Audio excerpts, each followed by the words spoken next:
Alrighty, we got a trade between two very, very bad teams on a Sunday morning. Let's talk about it. So, we're waiting on a bunch of other fun trades to happen in the NBA, and the two of probably the worst teams in the league decided to come together and say, hey, let's get in the headlines for different reasons than just being completely ass today. So the move is Danilo Gallinari and Marvin Bagley. They're headlining the trade. Let's find the exact details here. Yeah, it looks like Gallinari and Muscala are being shipped out from Washington, and they're getting back Marvin Bagley, Isaiah Livers, and 2 second-round picks. Alrighty, so I know I've already been shitting on this trade a little bit, but I completely understand this trade from both sides. It makes a lot of sense to me. Let's talk about this from the Pistons' point of view first, right? Like, they have had a historically bad season. They have been just downright awful this year. And you know what, like, a lot of times when you're like bad, you're just kind of like, okay, we're gonna be bad and we're gonna tank, we're gonna get a better draft pick, but like, they've got some young players on the team and they've been really bad to the point where that's a culture problem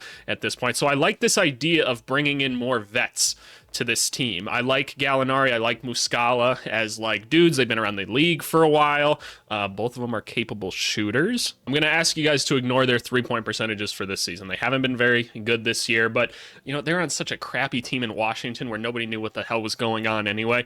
I'd like to think that they're going to regress to their mean a little bit. I mean, Mike Muscala has been a 38% three-point shooter his whole career. Gallinari even higher at 38%. Like, these are historically bad shooting seasons for them, and that's just because the Wizards are that dysfunctional.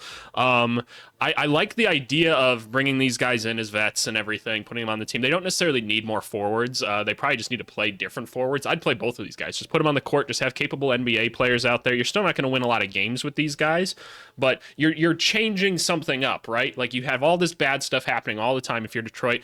Now there's new faces coming in. There's new blood, right? There's a new sense of competitiveness and practice. There's something new going on. That's awesome, right? And they're guys that can take charge in Gallinari and Muscala in the locker room, right? You pair them with guys like an Alec Burks, right? Who kind of is like, they're like only vet on the team? And Bojan.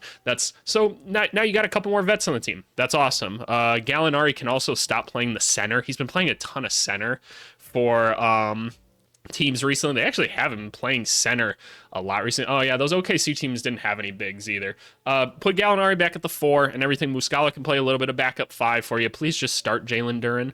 Please. Maybe Gallinari even starts the 4. I don't know. Probably not. But there's different rotational opportunities now with capable shooters and capable veterans on the floor. I really like this move for Detroit. I think it's a nice shakeup. You didn't lose a ton to get them, but let's talk about who they did lose. So obviously with Bagley and Livers going out, Bagley wasn't playing a ton anyway. When we look at some of his stats here, like most recent, like 12 minutes, 9 minutes, 15 minutes, he gets some spot starts here or there, right? But we go and look at his season stats, and still getting 10 points a game because when he does get in, he's capable around the rim and everything. He's not a great shooter or anything, but he's effective around the rim. He's very strong. He can get up very easily, right? Like, he's a player that came in with a lot of potential as a second overall pick. But let's not pretend like Washington was necessarily really interested in his services, nor him or Livers. I mean, we can take a look at Livers' numbers quick. I mean, 5 points a game, terrible efficiency. He's not the best player, right? But the point was they acquired some draft capital, right? They had 2 expiring contracts in Gallinari and Muscala, and they were like, hey, let's get something for these guys. They pick up 2 second-round picks. It's a little bit different for Washington than Detroit because they're not going to be competitive anytime soon. Detroit's trying to get better. Washington's still kind of like, they haven't quite hit rebuild yet. Like, they're obviously trending down towards it, but they haven't quite started to hit that like up tick and like, okay, now we're on the rebuild process, right? They're still kind of dropping down off the Bradley Beal thing, and then they're going to try to go back up. And they didn't have a ton of draft capital, so getting a couple more picks doesn't hurt, right? For guys that were just going to leave your team at the end of the year. Anyway, you can make an argument that you're losing vets like this on a team that's already dysfunctional, but it wasn't helping you anyway. Another reason why this is great for Detroit, right, is because of this right here. They're shedding the $12.5 million that they have to pay Bagley next year, right? Livers is a little bit of money as well. He's not a part of this team. I don't know why he gets as many minutes as he does.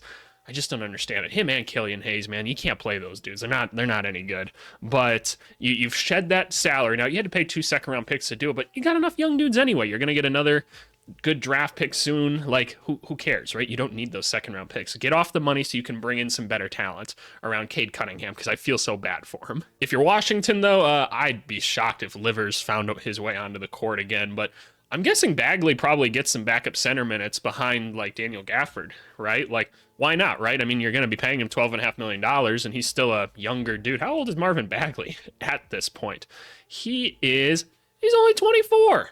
Yeah, like, throw him on the court. Like, he can do some productive things. Like, he can still be a good run, jump, and dunk guy.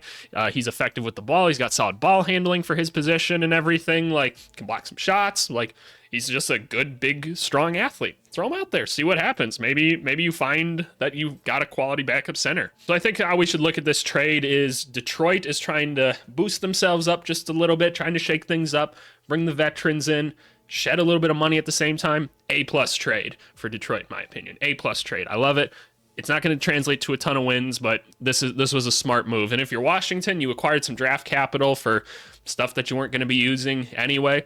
That's cool. That's really cool. And maybe something happens with Marvin Bagley. If Isaiah Livers proves me wrong, then y'all can come back at me. But I really like this trade. This is a nice trade between, I think, the two like worst teams in the league, probably. Right? I don't know where the Spurs are at nowadays, but hey, this is awesome. So if you're a fan of these two teams, then congrats. Something positive happened for you guys today. But yeah, thank you guys so much for watching. Can't wait to see these guys suit up for their new teams. And yeah, we'll talk to you guys later. See ya.